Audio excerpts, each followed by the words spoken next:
प्यारे बच्चों सत श्री अकाल। तो अज मैं तुम सारे करवाउण जा रहा new style model test paper number ये 5 है। तो मैंने नंबर 1 ते 2 इससे पहला कर दिए थे, 3 ते 4 इस तो बाद करांगा। यह क्लास 10वीं ਲਈ है, सबजैक्ट है इंग्लिश टर्म 2 सैशन 2021 तो 2022। तो चलो हम आप शुरू कर लेने। हाँ, सब तो पहला है section A reading skills. See the poster carefully and answer the following question. तो ये अपने पोस्टर देख रहे सब तो पहले तो ये जो ये वाला। तो देखो सब तो पहला प्रश्न, why did Ram's mother send him to the post office one day. तो इसका उत्तर है पहले तो to get some postage stamps.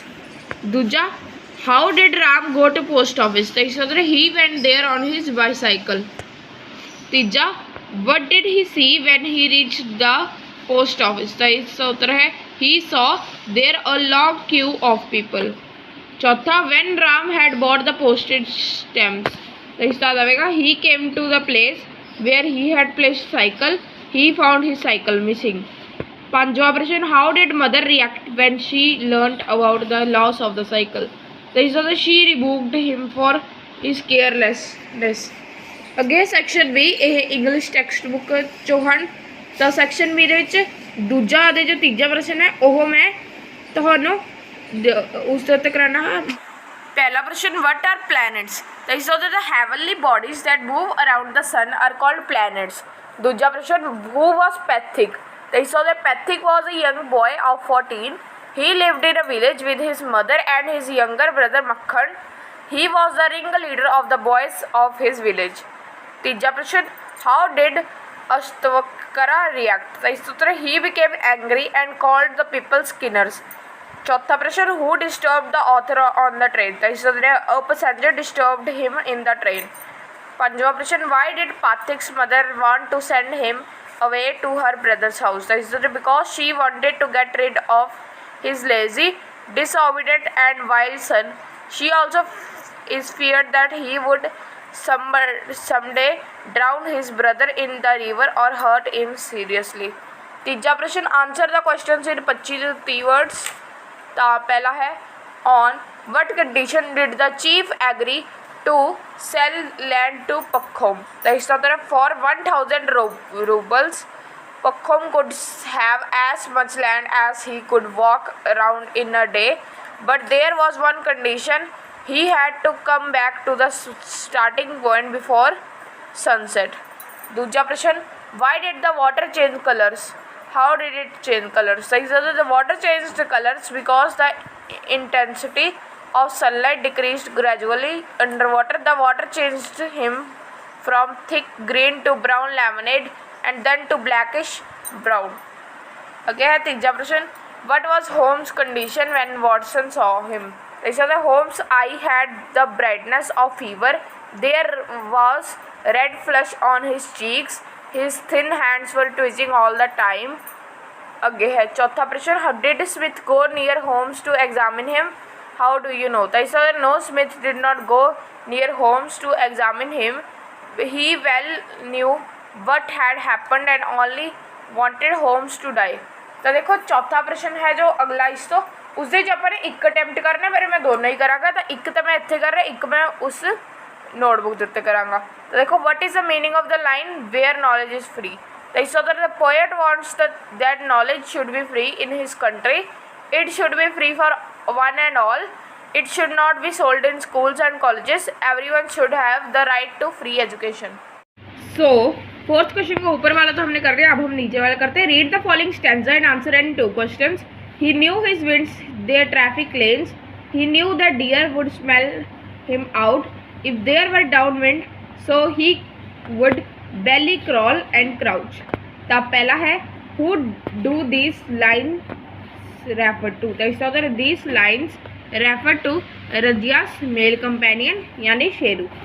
दूसरा, how did he avoid being smelled out by the deer। तो इसका उत्तर because he knew that deer smell his presence। आगे है तीजा,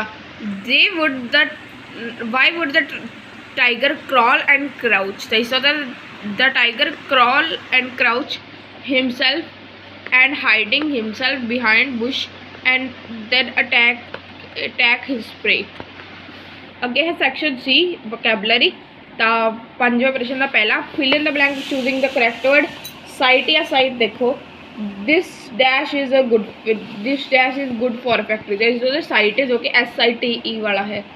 ਅੱਗੇ ਹੈ ਦੂਜਾ, use the given item in a sentence. Hard and fast, तो इसका मतलब है we will have to follow the hard and fast rules of this school. अगे है section D, translation, grammar and composition. तो सब तो पहला A part, translate any two of the following sentences into Punjabi और Hindi. The gods approach the sage Dadhichi. तो इसका उत्तर है देवते ऋषि ददीची कोल आए। अगे है दूजा, the real stars are like our sun. असली सितारे साडे सूरज की तरह होंदे हन। अगे तीजा, the next morning Pathik was nowhere to be seen. तो यह है अगली सवेर फातक किते भी दिखाई नहीं दे रहा सी। B part, translate and two of the following sentences into English. तो अपना समा बर्बाद ना करो, डोंट वेस्ट योर टाइम। अज बहुत गर्मी है, it is very hot today. तीजा, पौधों को पानी कौन दे रहा है। इस तरह who is giving water to the pots question mark. अगे सातवां प्रश्न, डू एज डायरेक्टेड। पहला, fill in the blank using a suitable modal from the bracket. I wish you dash tell me earlier. Would या shall, इसका आएगा would. दूजा, fill in the blank using suitable sentence connector. Ram is dash good as dash Sham. तो इसका उधर आ जाएगा S अते as, यानी Ram is as good as Sham. तीजा, change the following into indirect speech. He said I shall be coming tomorrow। तो इसका आ जाएगा he said that he would come the following day। आगे है चौथा प्रश्न, rewrite the following sentence using past indefinite tense। she speaks the truth। तो इसका आ जाएगा she spoke the truth। तो देखो जो ऊपर वाला है इस फॉलोइंग डे की जगह नेक्स्ट डे आ जाएगा, जिथे मैं फॉलोइंग डे लिखा हुआ है उत्थे नैक्सट डे आ जाएगा। अगे पंजवा, punctuate the following sentence. He is an MA in English. तो इसका आ जाएगा ही द H वड्डा, MA वड्डा ते विच डॉट भी, इन इंग्लिश E वड्डा, फुल स्टॉप आखिर विच। अगे है आठवां प्रश्न जो कि है राइट पैराग्राफ और any topic using the following given. तो देखो ये जो मैं इस वीडियो के दो पैराग्राफ कराते नाल ही ये दो लैटर्स कराते, तो यह वीडियो बहुत ज़्यादा लंबी हो जाएगी। तो इसलिए मैं ये दोनों क्वेश्चन स्किप कर रहा हाँ, ये मैं किसी और वीडियो में तो करा दाँगा। अगे आप अगे है 10वां प्रश्न जो कि है marks for good hand writing. जो तो पेपर के अच्छी हैंड राइटिंग की होगी तो इस प्रश्न के मार्क्स मिलणगे जो कि 2 मार्क्स हैं। तो अज की वीडियो इन्ना ही। मैं तो सारे मिलूंगा नैक्सट वीडियो। इस वीडियो को पूरी देखने के लिए धन्यवाद।